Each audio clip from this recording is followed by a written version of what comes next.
Hello दोस्तों, last mile approach के इस यूट्यूब हिंदी चैनल पर आपका स्वागत है। आइए देखते हैं पहला प्रश्न।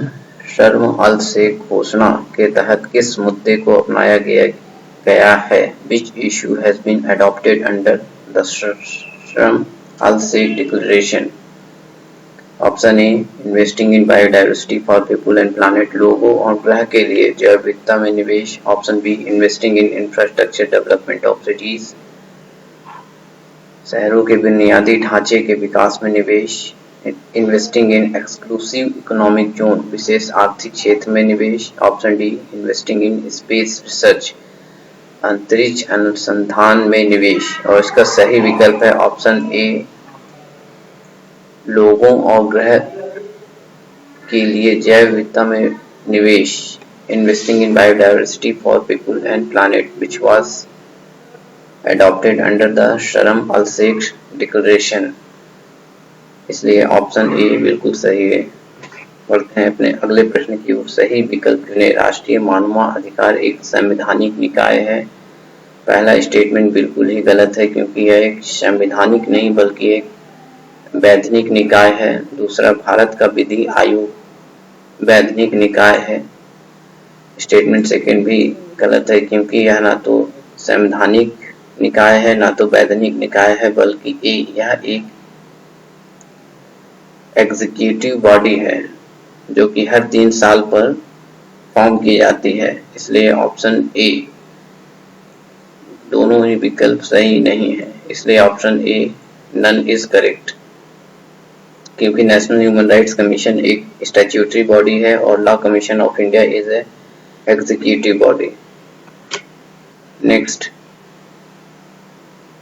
प्रौद्योगिकी विकास बोर्ड के संबंध में निम्नलिखित कथनों पर विचार करें। पहला, यह 1996 में स्थापित एक वैधानिक निकाय है जो department of science and technology, ministry of science and technology के अंतर्गत आता है। जी हाँ, पहला बिल्कुल सही है।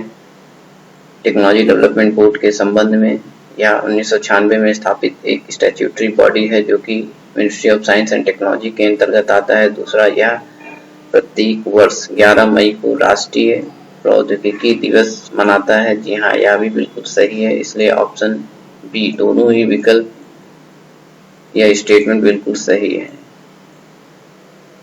बढ़ते हैं अपने अगले प्रश्न की ओर। खुद को पटुआ कौन कहता था? Who called himself Patua? Option A, Abanindranath Tagore. Option B, Raja Ravi Varma. Option C, Jamini Roy. Option D, Nandalal या नंदा लालू।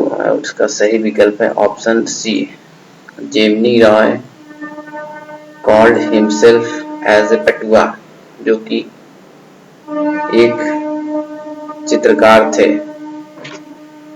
पांचवा प्रश्न, हाथी मानव संघर्षों को रोकने के लिए किस मंत्रालय ने सुरक्षा पोर्टल लॉन्च किया है? Which ministry has launched the Surakshya portal to curb the elephant human conflicts?